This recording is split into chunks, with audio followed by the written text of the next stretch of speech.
Yes, so it don't read everywhere. Yes, it don't burst as residents are fleeing currently into the bushes as the unknown government has struck again. They have struck again on the government house and it don't read everywhere. Yes, my people, this is Exposed News TV. Without further ado, let us go into the details immediately. Yes, panic has gripped into the capital city as the unknown gunmen who were heavily armed have launched a brazen attack.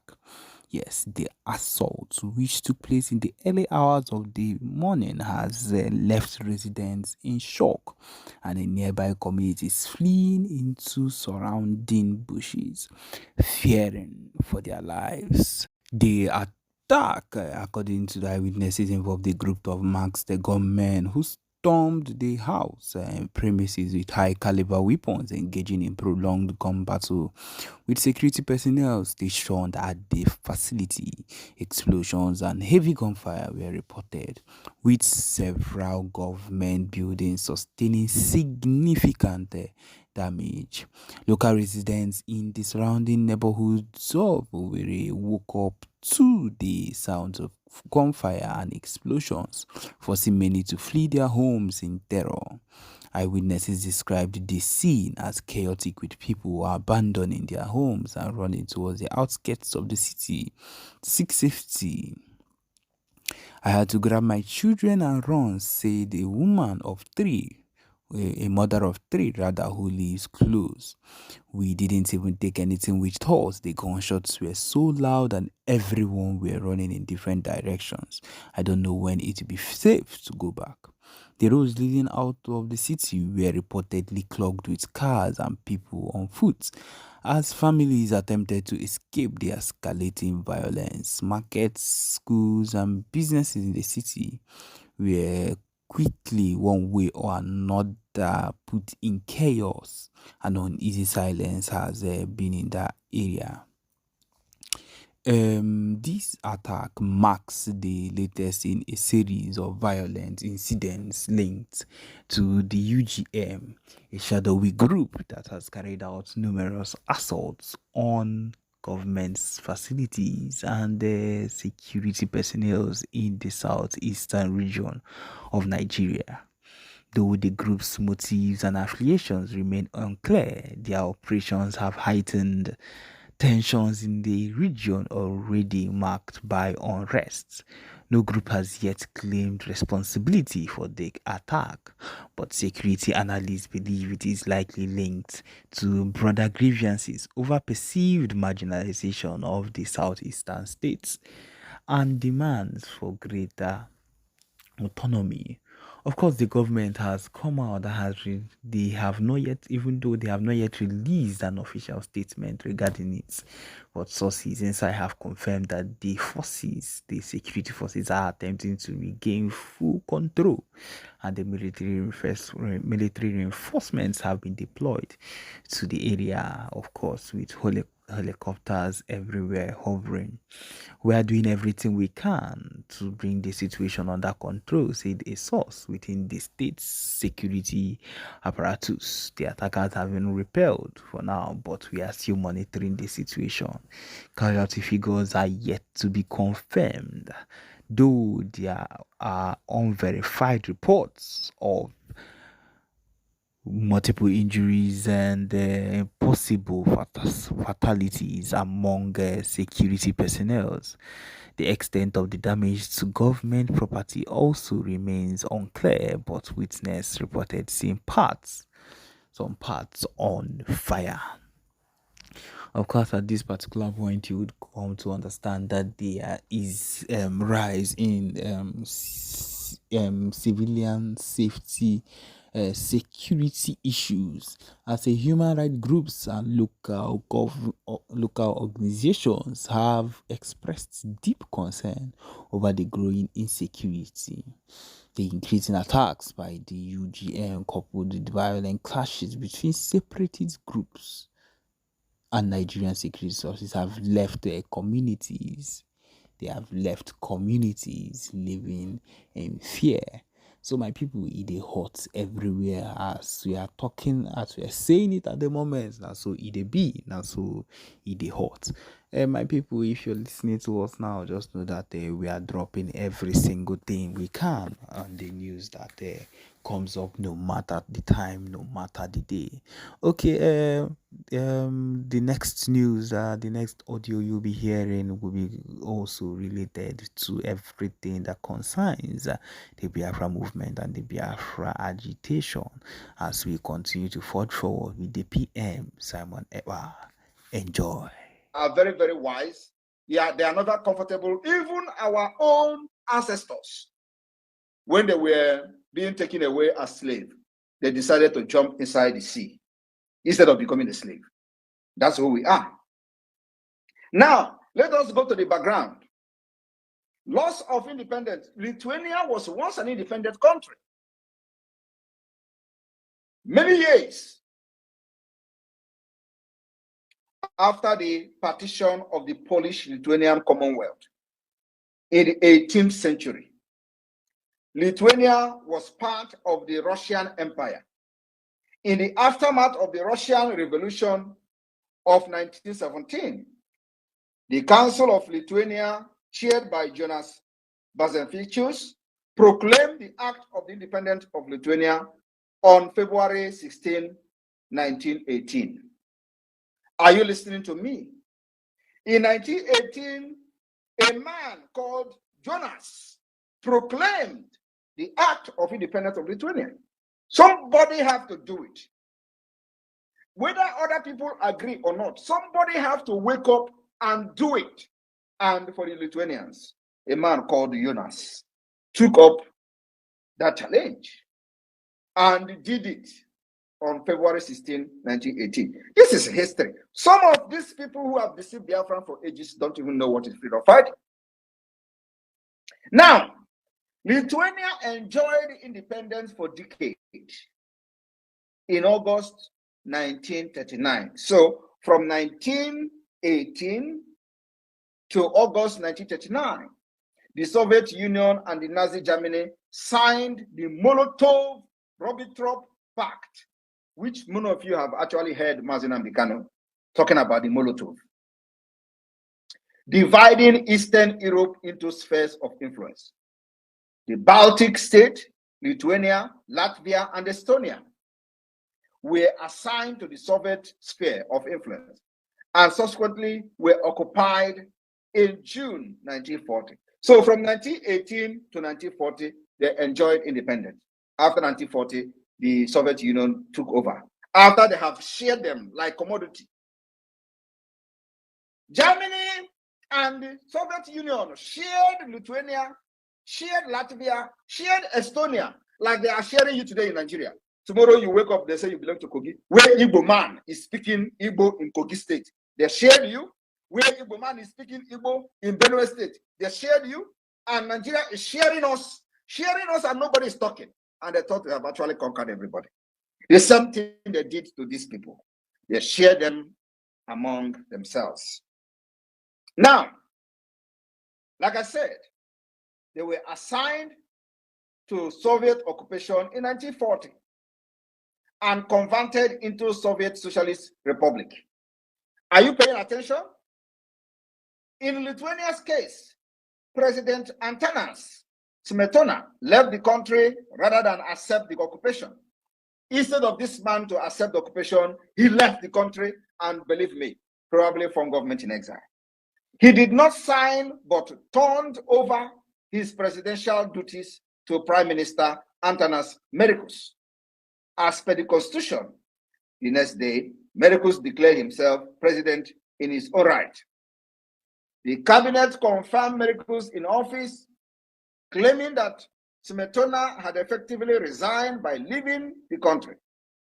2 days later, under Soviet pressure, under Soviet Union pressure, Mericus appointed Justus because they are now the puppet of the Soviet Union, a left-wing journalist and longtime opponent of the Smetona regime, as prime minister.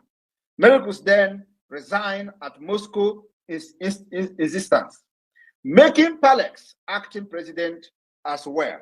So you see, they have put pressure, the Soviet Union from Russia have put pressure up to the point of appointing their own person, who is their puppet, as a prime minister. That one become president overnight to protect the interests of the enablers and the vendors. The Soviet Union then used the Palex government to give the final Soviet takeover, the appearance of legality. They have to use somebody inside. Always like that.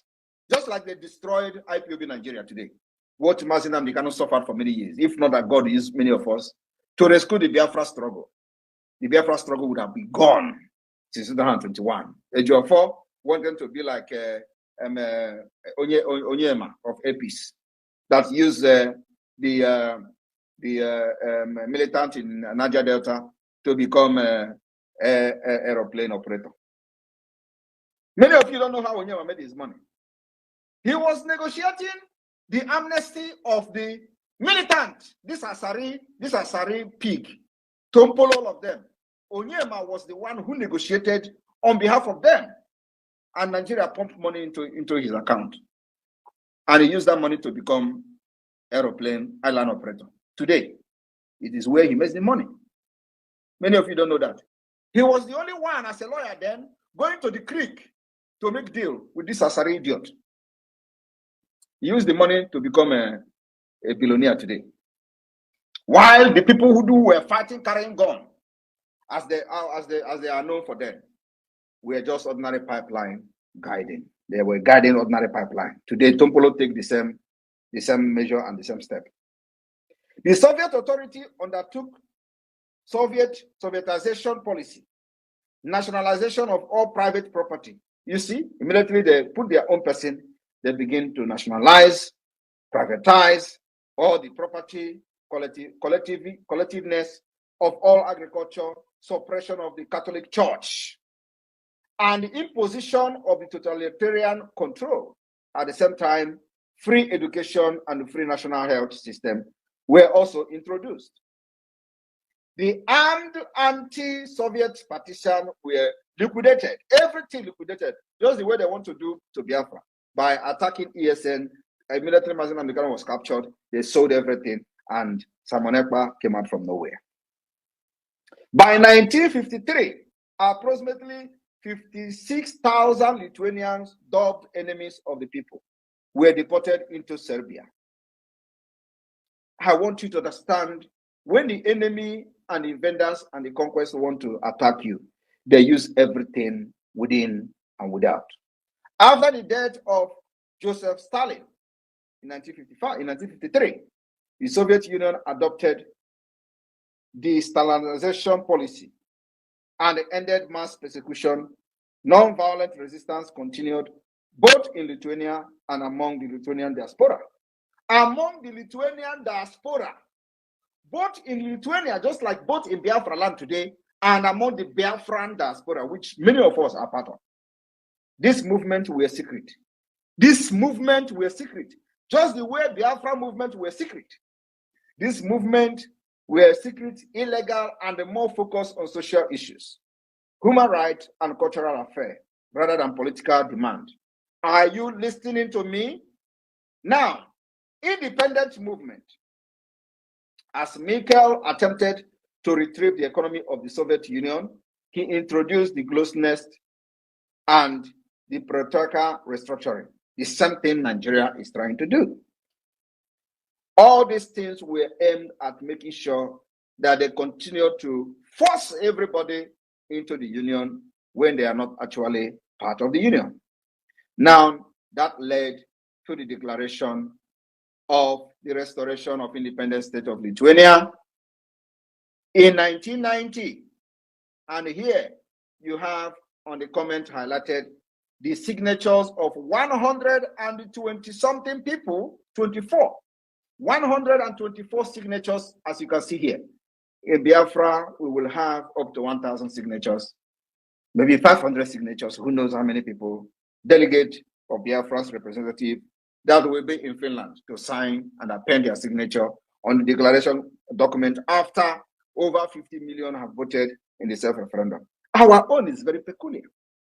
I want you to understand that this particular liberation of Biafra is something that nobody else has ever done. We don't have any comparison anywhere in the world. We have designed a way, a pathway to exit Nigeria that no other people have used in the past. And we call it the multidimensional approach. After the declaration, we will make sure that all the terrorists in Biafra land is eliminated. Until one person is remaining from them, we will still eliminate that person. At the end of the day, we are going to sit on the round table, and Nigeria will grant and accept and approve the referendum that the Biafra government in exile and the homeland have conducted. That's the way it is going to end. Go and mark my word. We will kill them. These terrorists that are coming to kill our people. Okoma community has been burned and people have been killed. Innocent Nigerians, those who call themselves Nigerians, many of them will identify with Nigeria. They have killed them. Many of them who identify themselves as Biafrans, they have also killed them. And one thing is that nobody will kill us again without revenge. We will retaliate brutally. And I'm telling you that every Nigeria wearing uniform person in Biafra land remain a wanted person. You can't kill us again and go free. We'll continue to hunt them till the last day. Nigeria will recognize that Biafra has conducted an referendum and must accept the result of that referendum. Because they are going to accept this result, whether they like it or not. I want you to understand that before now, we have no mandate. As per se, our mandate is the mandate we believe that Nigeria is not working and Biafra needs freedom. But from December 2nd, we are going to have a documented mandate. Mandate given to us by the Biafra people. Mandate given to us by over 50 million who have voted in the first and second round of the referendum. Mandate where we are going to sign document and make the document a living document, legal document that will be recognized anywhere in the world. And that is where we are going to put our hand, hang our hand on, and say to any person that cares to listen, we have the mandate of the Biafra people, and here is the mandate. The declaration drafting committee is doing their job. They are going to also come up with a document just like what you are seeing here in the comment section, where every delegate in Finland is going to put their signature. That declaration of Biafra, restoration of independence of Biafra, is going to come like a book, because our problem is peculiar. Our problem, there is no other country that have gone through what we've gone through. Our grievances will be a book. So in that book, we're going to have the grievances listed in the book, and then we're going to have just small paper like this, what you are seeing on the screen, what is going to be the declaration wording of the Biafra restoration of independent state on the 2nd of December. And after that, the entire delegate in Finland will append their signature. The Biafra flag then will be raised to the highest level. I welcome every one of you this evening. The Biafra Liberation Army have decimated the terrorists, the Zoo terrorists, twice today. The first time they came, we spoke in a very powerful language with Ogbunigwe. The second time they came, they collected water. So I'm talking to you today. Many of these terrorists have fallen. Thank you very much. The media team, over to you. I'll be taking questions for the next 20 minutes. Thank you. Yes, PM. Thank you. Please, co-host Minister Vam. Thank you so much. Biafran people and everyone that have keyed in, reach out to the mic and ask your questions, please. Be straight to the point, because the Prime Minister may not have all the time for this. Just go straight to your point. Jaja God, you will go first, but before then, Minister Ajare, you have the mic.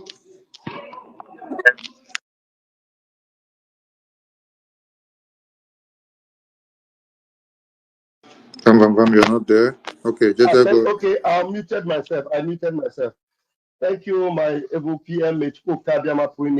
Continue to strengthen you and use you the way he has done so far. And Biafrans, we give God glory for it, because we are very close to the threshold of Biafra. So please, as your hands are up, 60 seconds, please do not hesitate to bring your questions, very engaging questions, As you can see, everything happening before your very eyes, and Biafra is unfolding right before us.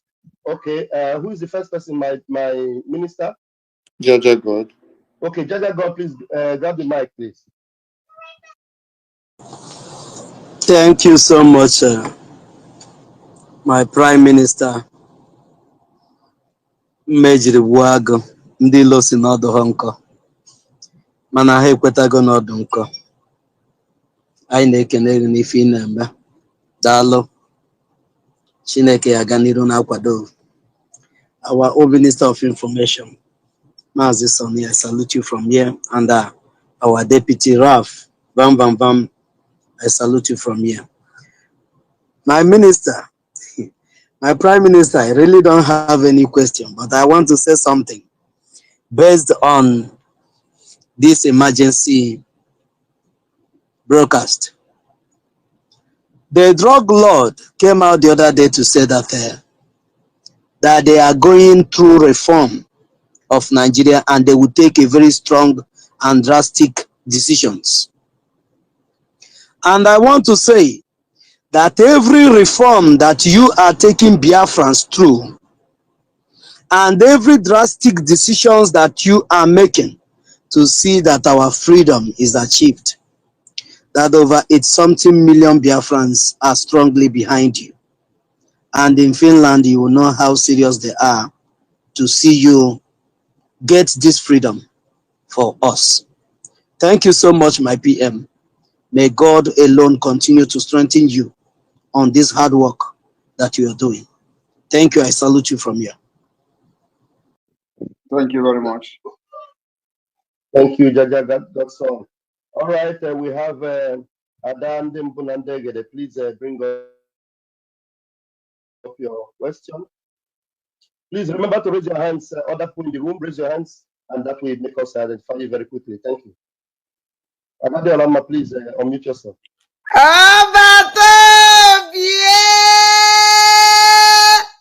Adan Dimbunandegede. Gịnị ụkọrọ mmụọ? Adan Dimbunandegede. N'obi atawo m. Ọbata obi ebiko ka njụọ. O nwere ihe i kwuru kịta nyarịtị ntọrọ m ije sị ka njụkọ agha ọbata obi ebiko. Is na 22nd of December ka ya restore Biafra. Ya adịrịla lady. Ya ibe na-echezi update ji m. Ọbata obi ebiko ka njụọ is that na that day that Biafran flag ya arị enu. Biko wee na-ajụ Biafran flag ya arị enu or new Biafran flag or old one nke anyị na-use biko ọbata obi aka this Biafran flag nke anyị na-use kịta ndị eji na-eme alụ ọkachasị ọ na-awụ every time mgbe this yes today kwa ka nnọkwa na social media wherever this nonsense woman nọ Italy bụrụ onwe na melo ebe o jikwa Biafran flag wee na-emekwa mpụ na alụla ọ na-eme ite na agbụwa m obi ọbata obi enwe na-asị biko this Biafran flag nke anyị si ya ọ new one because o nwere mgbe isi na-eyi echenjie obi dị m ụtọ ọwụ eziokwu dat na ọbata obi ebiko zakere m na nke a I don't know biko. Thank you very much for that question. Everybody should keep their fingers crossed. We are still on consultation on the Biafra flag. The truth is that many countries, just like us, have changed their flag many times. So this is going to be a decision that the government has to make. But the consultation is ongoing. So just keep your fingers crossed and see what will happen in Finland. It doesn't matter whether we still have the old flag or whether there's going to be a new flag. What matters is that even if there's going to be a new flag, we'll have a very good reason for that. But Biafra people will still decide whatever flag that we're going to unveil now is not going to be the final flag of Biafra. The Biafra people will sit in the parliament where we have gotten our independence recognized, and we are going to adopt and approve a flag. So this, whatever we're using now, is not going to be the final flag of Biafra. We are going to sit in parliament where everybody is going to speak, and the Biafra people we speak on whether they like the flag or not. So it is something that we're going to put to vote. It's not just something that somebody will see somewhere and say, this is a Biafra flag. So that is one of the jobs we are doing. And of course, we have to bring a very good reason for Biafrans if we are going to change the flag, to know why we're changing the flag.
Engaged you on the conversation on this very space, and I thank you for always coming up to update us on this space.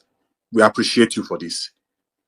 And also, I want to say history always have a way of repeating itself, and you have always taken your time to educate us and also teach us things we in Nigeria, or those of us who are outside Nigeria, still didn't know about freedom fighting. You are bringing it to our doorstep. We thank you for this, Prime Minister. Chukwu Goziegi. I want to use this opportunity also to say to you, in the past 1 month, if you have observed that on this Twitter space, new recruits of these Nigerian agents springed up. Most probably they have sensed that we are much closer to our December 2nd declaration. Prime Minister, please, what do you have to say about this? Because these new recruits, they are much and coming out more and more. Please say something. But I have warned about it before they started coming out.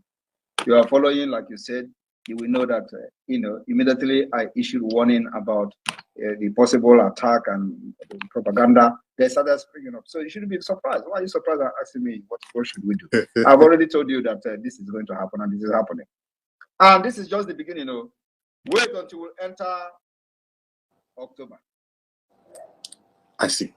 Prime Minister, irrespective of these attacks coming up from all these saboteurs, Nigerian agents, we see how powerful you become.